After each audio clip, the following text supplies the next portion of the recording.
હાય students, good morning everybody. તો ચલો students, આજે આપણે સંસ્કૃતમાં ગણ પરિચય જોઈએ. અને આ ગણ પરિચય એ છઠ્ઠું, સાતમું, આઠમું, નવમું, દસમું ટેટની એક્ઝામ આપવાવાળા, ટાટની એક્ઝામ આપવાવાળા એ બધાના માટે ખૂબ જ ઉપયોગી છે. તો હવે આપણે અહીંયા એ ગણ પરિચય છે એમાં આપણે ચાર ગણનો પરિચય અહીંયા આપણે લેવાનો છે. તો સ્ટુડન્ટ્સ, આપણે ચલો શરૂઆત કરી દઈશું. તો હવે hello students, my self Patel Chandrikaben. Students, હવે તમારે 10મા ધોરણની એક્ઝામ એકદમ નજીક આવી રહી છે. તો હું તમને 10માનું સંસ્કૃતનું જ ગ્રામર, જે એક્ઝામ ઓરિએન્ટેડ જ છે એવું, અને ઓછા સમયમાં એકદમ ઇઝી લેંગ્વેજમાં હું તમને સંસ્કૃતનું ગ્રામર શીખવાડું. હવે સ્ટુડન્ટ્સ, પહેલું ટોપિક આપણે શરૂ કરીએ છીએ, ગણ પરિચય. ગણ પરિચય મતલબ શું થાય? ગણ એટલે જુઓ, સંસ્કૃતમાં 2000 જેટલા ધાતુઓ આવેલા છે. હવે એ 2000 ધાતુઓને 10 વિભાગોમાં વહેંચેલા છે. આ વિભાગોને ગણ કહેવાય. 10 વિભાગોમાં વહેંચેલા છે. હવે જેટલા 2000 જેટલા ધાતુઓ છે ને, એ બધા ધાતુઓને 10 વિભાગોમાં વહેંચી દીધેલા છે. પણ હવે આપણે 10મા ધોરણમાં ફક્ત 4 જ વિભાગો, મતલબ કે 4 જ ગણ શીખવાના છે. જે પહેલો ગણ, ચોથો ગણ, છઠ્ઠો ગણ અને 10મો ગણ. હવે એ અલગ અલગ 4 ગણમાં જે ધાતુઓ વહેંચી દીધેલા છે, અને જે 10મામાં આપણે શીખવાના છે એટલા જ. નહીતર આમ તો જાણીએ છીએ કે 2000 જેટલા ધાતુઓને તમે 10 ભાગમાં વહેંચો તો એક ગણમાં 200 જેટલા ધાતુઓ આવી જાય. પણ આમાં આપણે એક્ઝામને લઈને 10મા ધોરણને ધ્યાનમાં રાખીને અમુક જ ધાતુઓ લીધેલા છે, જે ધાતુઓ તમારે ધ્યાનમાં રાખવાના છે. ધાતુ એટલે શું થશે? ક્રિયાપદનું મેઇન ફોર્મ. ફોર એક્ઝામ્પલ, પઠ, પઠ છે, હસ છે, કૂપ, લીખ, કથ, આ બધા ધાતુઓ કહેવાય. આ બધા ધાતુઓની પાછળ આપણે જ્યારે કોઈ પણ કાળનો પ્રત્યય લગાડીએ ને, ત્યારે એ ધાતુનું ક્રિયાપદ બને છે. જેમ આપણે ઇંગ્લિશમાં ગો કહીએ, ગો એ મેઇન ફોર્મ છે. એની પાછળ પછી આપણે ગોઈંગ કરીએ આઈએનજી લગાડીને, ગોન કરીએ, વેન્ટ કરીએ.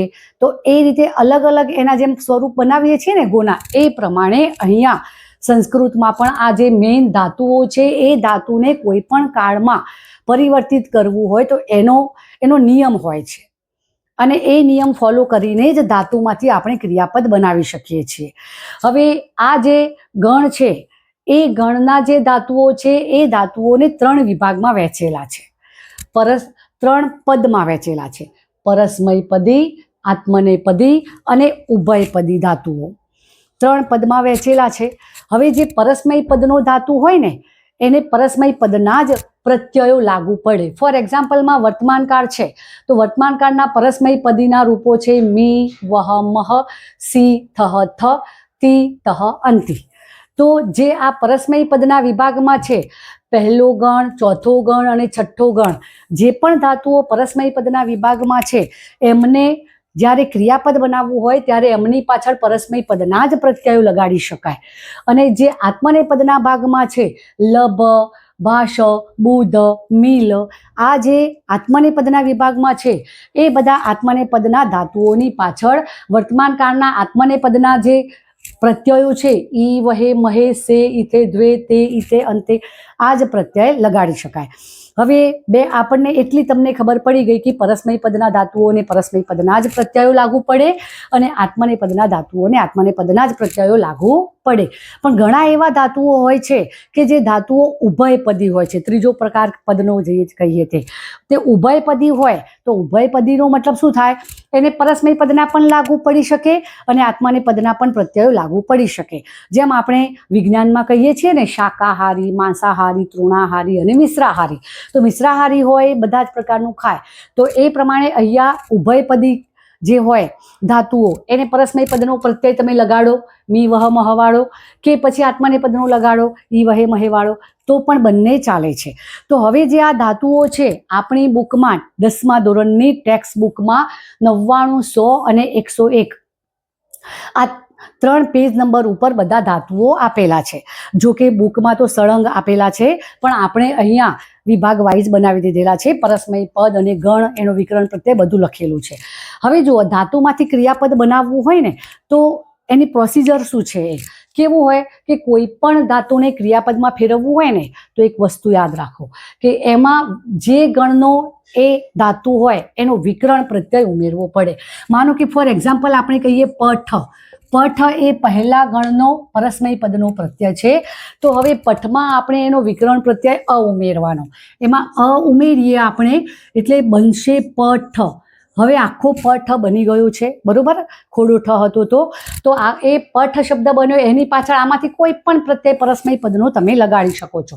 ફોર એક્ઝામ્પલમાં માનો કે મારે તી લેવું છે તો પઠની પાછળ તમે તી લગાડી દો તો બની ગયું પઠતી, બરોબર. આ પહેલા ગણનો થઈ ગયો. એ પ્રમાણે ચોથા ગણનો લેવો છે, માનો ચોથો ગણ. તો ચોથો ગણ લેવો હોય તો એનો પણ નિયમ એ જ છે કે માનો કે આપણે કૂપ, ક્રુદ, દ્રુહ આ બધા શબ્દો છે. તો તમારે માનો કે ક્રુદ લેવું છે, ક્રુદ. તો હવે એનો આ વિકરણ પ્રત્યય કયો છે? ચોથા ગણનો ય છે. તો ક્રુદની પાછળ ક્રુદ પ્લસ ય ઉમેરવાનો તો બનશે ક્રુધ્ય, બરોબર. હવે ક્રોધ જે છે એની પાછળ આપણે પરસ્મય પદનો કોઈ પણ પ્રત્યય લગાડો. માનો કે તહ લગાડવો છે તો પાછળ તહ લગાડી દો, ક્રુધ્યતઃ. એ પ્રમાણે માનો કે નૃત શબ્દ છે, પરસ્મય પદનો એક આપણે લીધો. એ પ્રમાણે આત્મને પદનો લઈએ. ચલો આમાંથી માનો કે બુધ લઈએ તો બુધ. બુધ એ આત્મને પદીનો છે, એમાં ય ઉમેરો તો બની જશે બુદ્ધ્ય. અને પાછળ આમાંથી કોઈ પણ હવે આત્મને પદનો લઈએ, તે લગાડો તો બુદ્ધ્ય તે બની ગયો, બરોબર ને. હવે છઠ્ઠા ગણનો હોય તો લીખમાં અ ઉમેરવાનો તો લીખ આખો બનશે. પરસ્મય પદ છે તો લીખામી, લીખાવહ, લીખામહ, લીખસી, લીખતઃ, લીખત, લીખતી, લીખતઃ, લીખંતી બની જશે, બરોબર ને. એનો આત્મને પદનો લેશો તો મિલમાં અ ઉમેરીને આત્મને પદના પ્રત્યયો લગાડી દેવાના. ખબર પડી ગઈ. હવે 10મો ગણ છે. 10મા ગણના જે ધાતુઓ છે એ ઉભયપદી છે. એનો વિકરણ પ્રત્યય અય છે. તો આપણે શું કરીશું, આ 10મો ગણ છે એ 10મા ગણમાં એનો અય છે ને તો આપણે કથ શબ્દ છે, માનો કથ, એમાં અય ઉમેરીએ. અય ઉમેર્યો પછી તમારે જે પણ પ્રત્યય પરસ્મય પદનો પણ લેવાય, આત્મને પદનો પણ લેવાય છે. તો માનો કે પરસ્મય પદનો મી લગાડવો છે તો કથ યા મી. અને માનો કે આત્મને પદનો લેવો છે તો ક થ ય તો હતો જ ને, કથય સુધી હતું તો ય ઉપર તમે માત્રા કરી દો કથયે. મતલબ કે આનો મેન કયો બની ગયો? કથય. આ કથય ગણના વિકરણ પ્રત્યય સાથેનો કથય બને છે. એ કથયમાં આપણે તી લગાડીએ તો કથયતી, તે લગાડો તો કથયતે થાય છે.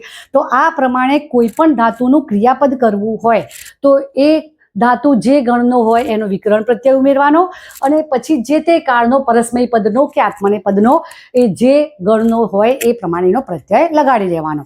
તો હવે આપણે કેવી રીતે ક્રિયાપદ બનાવાય એ આપણે સ્ટુડન્ટ શીખી લીધું. હવે ખાલી તમે નજર કરી લેજો કે કયા કયા છે અને આ વારે ઘડીએ તમે વાંચન કરતા રહેજો કે જેથી તમારા માઇન્ડમાં કયો પરસ્મય પદનો છે, કયો આત્મને પદનો છે, કયા ગણનો કયો શબ્દ છે એ તમને ખબર પડી જાય.